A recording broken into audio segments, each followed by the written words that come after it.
പുതു ഞായറാഴ്ച, അതുപോലെ കാരുണ്യത്തിൻ്റെ തിരുനാൾ ദിവസമാണെന്ന് കാരുണ്യത്തിന് വേണ്ടി നമുക്ക് യാചിച്ച നിമിഷം പ്രാർത്ഥിച്ചുകൊണ്ടിരിക്കും.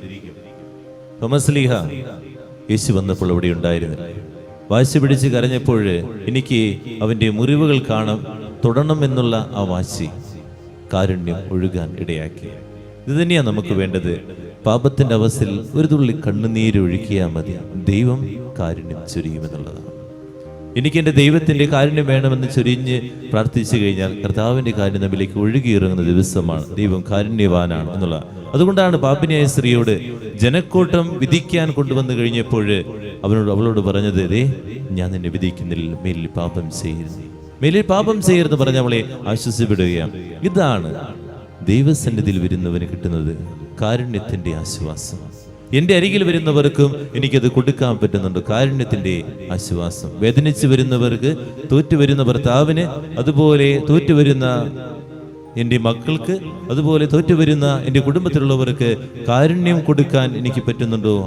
അവരാകുന്ന കണ്ണിലൂടെ കണ്ട് അവരെ സ്നേഹിക്കാൻ എനിക്ക് പറ്റുന്നുണ്ടോ? അതാണ് കാരുണ്യം എന്ന് പറയുന്നത്. എൻ്റെ കണ്ണിലൂടെ കാണുന്നതല്ല, അവരുടെ കണ്ണിലൂടെ.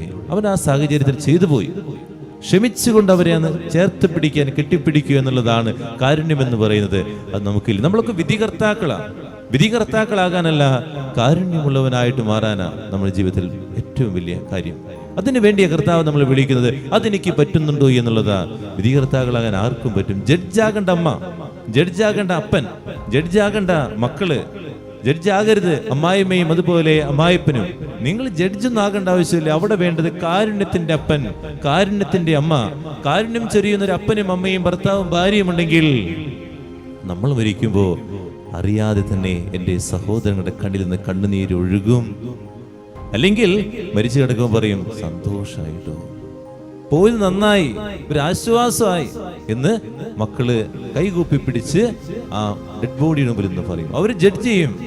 അതുകൊണ്ട് ഞാൻ ജഡ്ജാകാൻ വേണ്ടിയല്ല, കാരുണ്യവാനായ വ്യക്തിയാകാൻ വേണ്ടിയാണ് വിളിച്ചിരിക്കുന്നത്. കാരുണ്യവാനായ വ്യക്തി. കർത്താവ് നമുക്ക് കാരുണ്യം ഇങ്ങനെ ചൊരിഞ്ഞു നൽകുമ്പോൾ, കർത്താവ് നൽകുന്ന ആ കാരുണ്യം നമ്മിൽ നിറയുമ്പോൾ, അതുപോലെ തന്നെ മറ്റുള്ളവർക്ക് കാരുണ്യം ചൊരിയാൻ എനിക്ക് മനസ്സുണ്ടോ എന്നുള്ളതാണ് നമ്മൾ ചിന്തിക്കേണ്ടത്. ഇത് മാത്രം നമ്മളൊന്ന് ചിന്തിച്ചാൽ മതി.